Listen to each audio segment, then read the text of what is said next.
So Ebola, how do you protect yourself?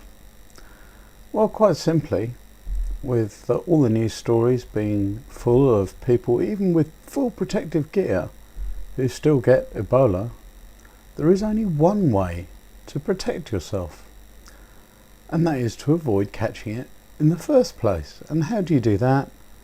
Well, follow the Ebola checklist.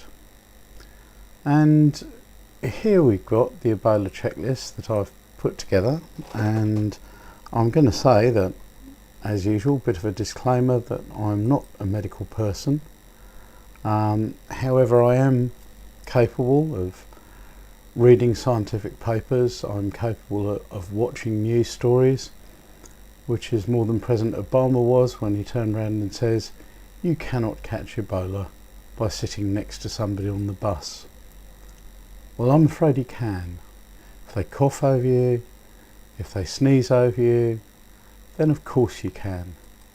And to say that you can't is just completely and utterly disingenuous, really.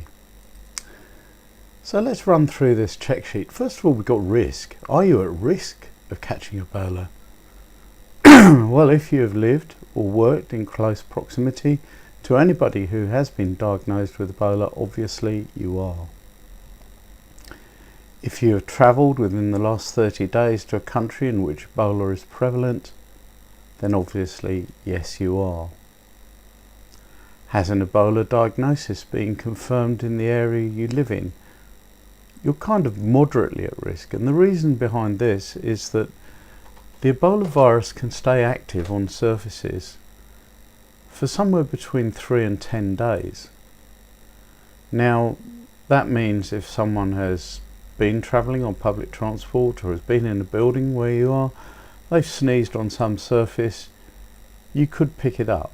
If you then, say, touch something and put your hand in your mouth, if you touch something and put your hand up your nose or near any other mucous membrane at all, then you could pick it up. And this is why officials recommend that you wash your hands a lot.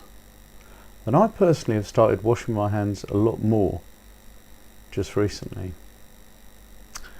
Have you travelled within the last 30 days to a country in which an Ebola case has been confirmed?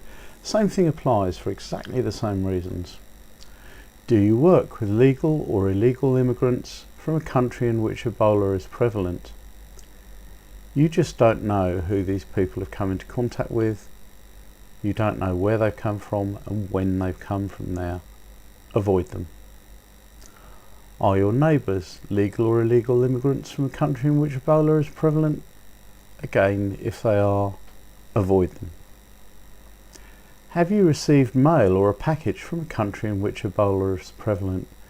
Well, here we have again this 3 to 10 days. If it's 3 days, then maybe not. But if it's more than 3 days, and international mail now is very, very quick. I mean, I have received packages from China 2 days after I've ordered them. So it is entirely possible that something that's been packaged by someone who has Ebola could actually bring the virus into your house.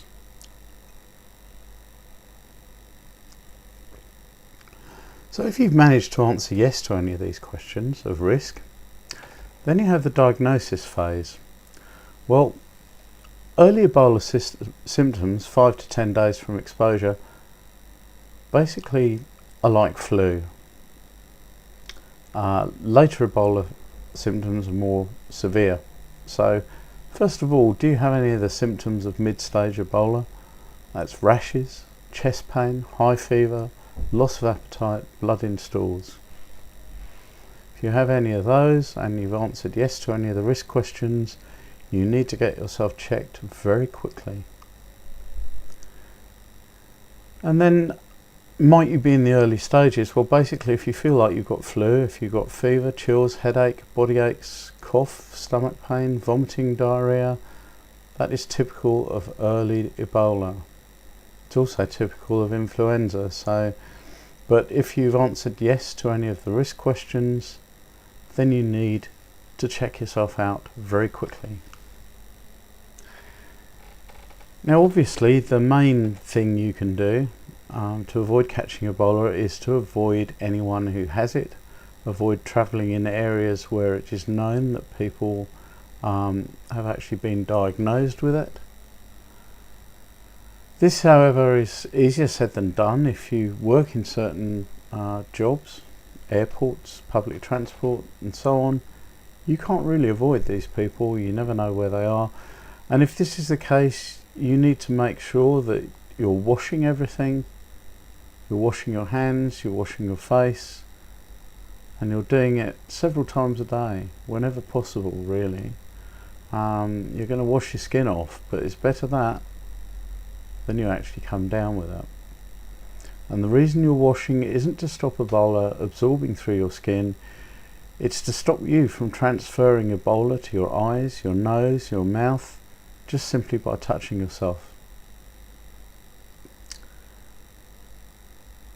In addition, I'm going to recommend that you start to put some pressure on your government, both local and national, to ban flights from Ebola affected countries and to take extreme precautions against the spread of Ebola.